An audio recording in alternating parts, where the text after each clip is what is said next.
The Dragoncult Sickle is a sword added to Destiny 2 through the Warlord's Ruin dungeon. This one is a Strand Caster Sword and it's going to go very well with your Strand builds. Now, caster swords mean you can stand back and cast projectiles at your enemies, meaning you don't have to get up close and personal like other swords. Well, today I'm going to take a closer look at the Dragoncult Sickle, the stats, the perks, the god rolls, plus also how to get the Dragoncult Sickle in Destiny 2. Okay, first of all, let's dive right into how to get this weapon. So to get Dragoncult Sickle, you have to run the Warlord's Ruin dungeon. You can find that on the EDZ. So this sword can drop from the first encounter, that's Rathil, or the final boss encounter, that's Hefen's Vengeance Blighted Chimera.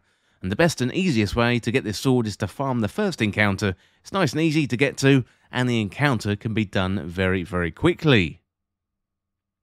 Well, next up, let's have a look at the weapon in a little bit more detail. So the Dragoncult Sickle is a legendary power sword. It deals strand damage and has a caster frame, meaning you can launch a heavy projectile attack. And heavy attacks are stronger with full energy. Looking at the stats, we've got a swing speed of 40, 60 for impact, 50 for charge rate, 50 for magazine, and we've got an ammo capacity of 60.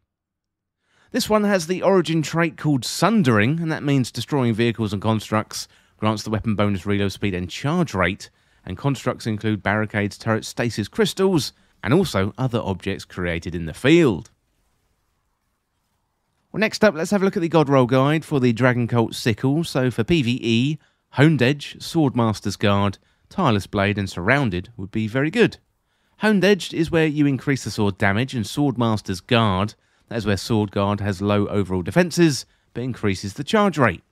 Tireless Blade is where sword ammo granted for every other power sword kill. Then you got Surrounded, so this weapon gains bonus damage when 3 or more enemies are in close proximity.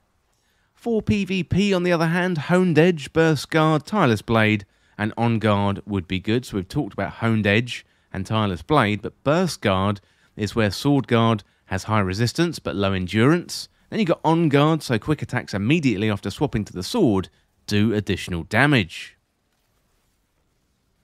Well, in summary, the Dragoncult Sickle is similar to other caster frame swords, given you can stand back and launch the projectiles at your opponents from a distance. It's the first Strand caster frame, meaning, if you love to run your Strand builds, this sword could be a very good option for you. However, in the current sandbox, caster frames aren't in the best place. That doesn't mean that Bungie won't buff them in the future to make them better. Much like other weapons from Warlord's Ruin, the perk pool doesn't really blow me away. And to be honest, it's not really a must-have weapon that we may have wanted from the dungeon, although it is decent enough to grab and store away in your vault in case we got a blanket buff to caster frames in the future. Well, let me know in the comments what you think about this caster frame sword with the Dragoncult Sickle, and that is it for this guide for how to get the Dragoncult Sickle, and as always, thank you so much for watching or for listening. Well, don't forget to hit that subscribe button down below, also drop me a like. It helps get the word out about the channel. Well, thanks again, and I will see you very soon.